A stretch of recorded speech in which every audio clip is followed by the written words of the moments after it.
Voilà où les toitures, le toit est arrivé, jusqu'à devant la maison en face. La maison a été décoiffée totalement. Bonjour à tous, nous sommes au quartier Bellevue, un quartier de la ville d'Aboisseau, et nous sommes ici aujourd'hui réunis parce que depuis mardi 12 septembre, la Côte d'Ivoire entière a assisté à une pluie accompagnée de vent.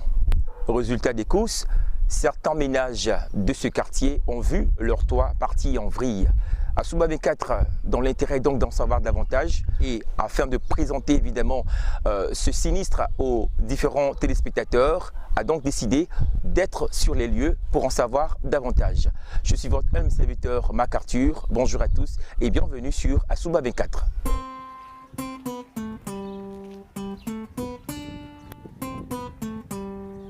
We Mali, Bangi Esono, we Mali, Bangi Esono, we Mali. Oh, Mali go ise we sono, kwaye isono sibi. Imali lungile kwaye mbi, kodwa sifuna imali. We Mali, Bangi Esono, we Mali, Bangi.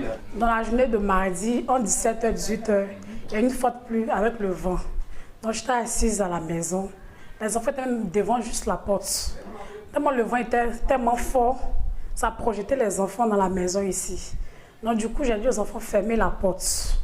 Quelques temps après, j'entends un bruit dehors, je sors, je vois le toit commencer à partir. J'ai dit aux enfants descendez, c'est là. Le toit, tout est parti, tout est cassé dans la maison. On ne sait même pas comment faire. Depuis le mardi, on n'a pas l'eau dans toutes les chambres. On dort chez les voisins, tout est inondé dans nos maisons. On ne sait pas comment faire. Indifuna ukotiano kusela, okoko keta ukobandibi. Sonke sedinga, we Mali, sonke semele, sefike. We Mali, Bangi Esono, we Mali, Bangi Esono. Comme vous le savez bien, le mardi, il y a eu un grand vent. Et ce vent-là a emporté carrément la toiture de leur maison. Et moi, je revenais de la ville en montant et le vent a commencé. Et je suis rentrée dans la cour. J'ai vu ma fille affolée qui descendait les escaliers et qui m'a dit « Maman, la toiture vient de quitter sur la maison ». Pour moi, sincèrement, au début, j'ai minimisé la chose. Je me suis dit que sûrement que la toiture s'est enlevée, c'est-à-dire repliée un côté, mais il y avait encore possibilité d'arranger les choses.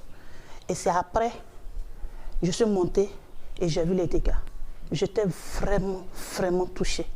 J'étais dans tous mes états. Je me suis dit, mais ce n'est pas possible. Parce qu'il n'y a pas longtemps de cela, le propriétaire est venu arranger le toit, d'après lui.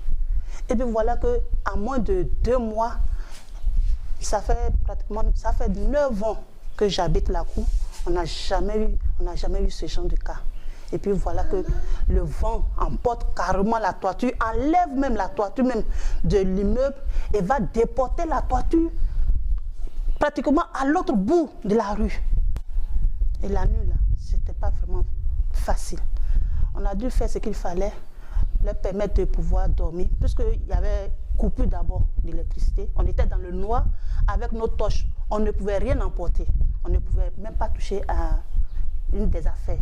Donc le plus important, c'est de les trouver où ils allaient d'abord dormir et puis attendre le lendemain pour que vraiment on puisse voir ce qu'il y avait à faire. Et c'est ce qu'on a fait. La nuit, Dieu merci, on a dû faire de notre mieux chez les voisins, installer un matelas ici, une natte là, pour qu'ils puissent passer la nuit, les 2 familles. Et c'est après cela, hier, on est venu maintenant prendre conscience maintenant véritablement de la situation, de la gravité de la situation. Vous voyez présentement des familles qui vivent dans ce genre de situation. Et le propriétaire vient nous demander de quitter les lieux. qui quittent les lieux, qui ne veulent pas trouver une maison. Pourtant, ils ont des enfants qu'ils ont inscrits à proximité, à côté là, dans une école pas loin d'ici. Des enfants qui n'ont même pas 10 ans, de 8 ans à 9 ans. Et quand tu dois aller prendre une maison présentement derrière l'eau, mais tes enfants vont à l'école comment? Et on est en pleine rentrée scolaire.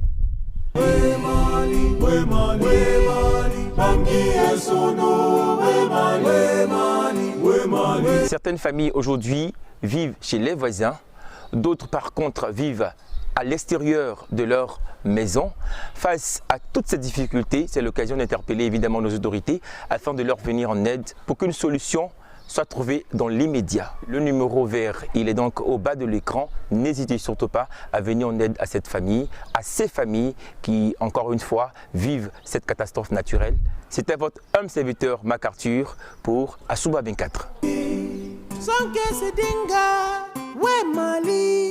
Sanke se mele, se fike. We Mali, we Mali, we Mali, we Mali. Bangi esono, we Mali, we Mali, we Mali, we Mali, we Mali. Bangi esono, we Mali, we Mali, we Mali, we Mali.